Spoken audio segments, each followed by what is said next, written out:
Hi hello నమస్తే welcome to Kiran TV. ప్రస్తుతం మనతో పాటు ఉన్నారు money manifestation law of attraction vibrant Vijaya గారు. నమస్కారం మేడం. నమస్తే గాయత్రి. మేడం, ఈ వారంలో వట పౌర్ణిమ వస్తుంది కదా మేడం, ఆ రోజు పాటించాల్సిన విధి విధానాలు ఏంటి మా ప్రేక్షకుల కోసం తెలియజేయండి. మంచి క్వశ్చన్ అడిగావు గాయత్రి. వట పౌర్ణిమ ఈసారి వచ్చేది జ్యేష్ఠ పౌర్ణిమ అంటారు, వట పౌర్ణిమ అంటారు. అంటే మర్రి చెట్టుతో చాలా. అసలు ఈ వట పౌర్ణిమ ఎవరికి యూజ్ మేడం? ఈ వట పౌర్ణిమ రోజు అసలంటే సతీ సావిత్రి అని వినుంటావు కదా. అవును మేడం. సో సావిత్రి గారి ఆ రిలేటెడ్ పౌర్ణిమ కాబట్టి వట పౌర్ణిమ. వట్ అనగానే వృక్షం. ఆ వృక్షం ఏది అంటే మర్రి చెట్టు. సో మర్రి చెట్టు దగ్గర ఈరోజు ఎస్పెషల్లీ అమ్మాయిలు లేదా భార్య తన భర్త కోసము వెళ్ళి అక్కడ దీపం పెట్టిన మర్రి చెట్టుని ఆ రోజు అసలంటే హగ్ చేయొచ్చు. అంటే కౌగిలించుకొని ఈ ఇమోషన్స్ ఎప్పుడైనా మనము తెలియచెప్పడానికి ఈ వట వృక్షము చాలా ప్రామినెన్స్ ఉంటుంది. అంటే ఏమవుతుంది అంటే మనం దాన్ని హగ్ చేసినప్పుడు మన హార్ట్ చక్ర ఆ వృక్షంతో కలిసినప్పుడు ఆ ఇమోషన్స్, ఆ నెగిటివ్ ఎనర్జీస్ అనేవి ఉంటాయి కదా, అవన్నీ రిలీజ్ అయిపోతాయి ఆటోమేటిక్గా. అందుకే ఇప్పుడు హగ్ చేయమంటారు ట్రీస్ని. అయినా అది మర్రి చెట్టు అయితే ఇంకా గొప్ప విషయం. అది ఆ పౌర్ణమి రోజు చేశారు అంటే ఇంకా దానికి తిరుగు ఉండదన్నమాట. అంటే నీలోని ఆ నెగిటివ్ ఎనర్జీస్ని, ఆ నెగిటివిటీని అది తనలోకి గ్రహించేసి నిన్ను ఒక పాజిటివ్ పర్సన్గా మార్చేసి నిన్ను నీ నెక్స్ట్ వాట్ ఎవర్ అంటే ఏ పని చేయాలనుకున్నా నువ్వు దూసుకుపోవడానికి ఆస్కారం ఉంటుంది. కాబట్టి ఈ పౌర్ణమిని ఎలాగైనా యూటిలైజ్ చేయండి. ఆ రోజు ఈవినింగ్ లైక్ అరౌండ్ 5 o'clock తర్వాత పౌర్ణమి ఆ టైంలో ఫుల్ ఎనర్జీ ఉంటుంది కాబట్టి ఆ టైంలో విజిట్ చేయగలిగితే వెళ్ళి వటవృక్షానికి ఒక దీపం పెట్టి దానితో కావాలంటే అక్కడ మెడిటేట్ కూడా చేయొచ్చు.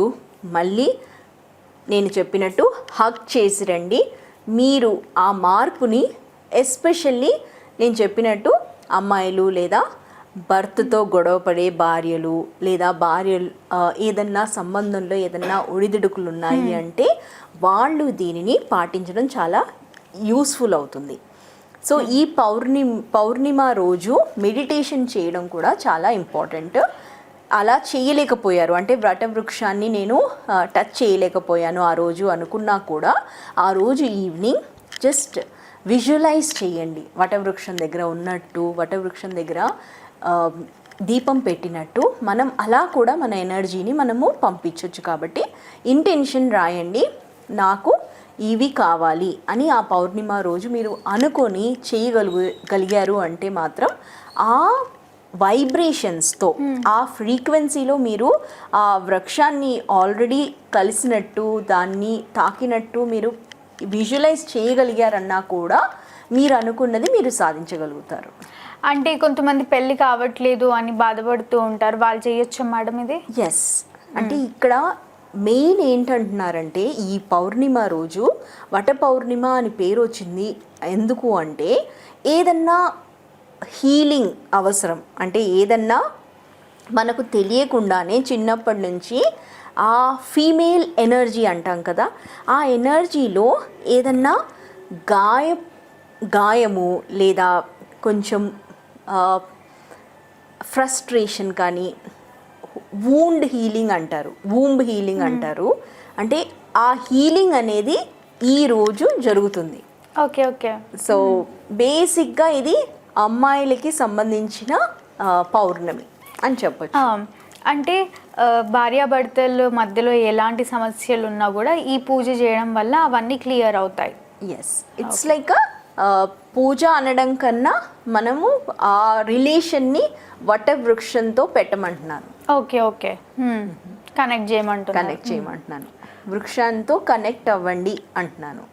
తప్పకుండా మేడం. ఈ పౌర్ణిమకి పాటించాల్సిన విధి విధానాలు, అసలు మెయిన్లీ అది గర్ల్స్ కోసం వస్తుంది ఈ పౌర్ణిమ అని చెప్పినందుకు ధన్యవాదాలు మేడం. Thank you Gayatri. చూసారు కదా, మా వీడియో మీకు నచ్చినట్టయితే లైక్ చేయండి, షేర్ చేయండి, మా ఛానల్ని సబ్స్క్రైబ్ చేసుకోండి.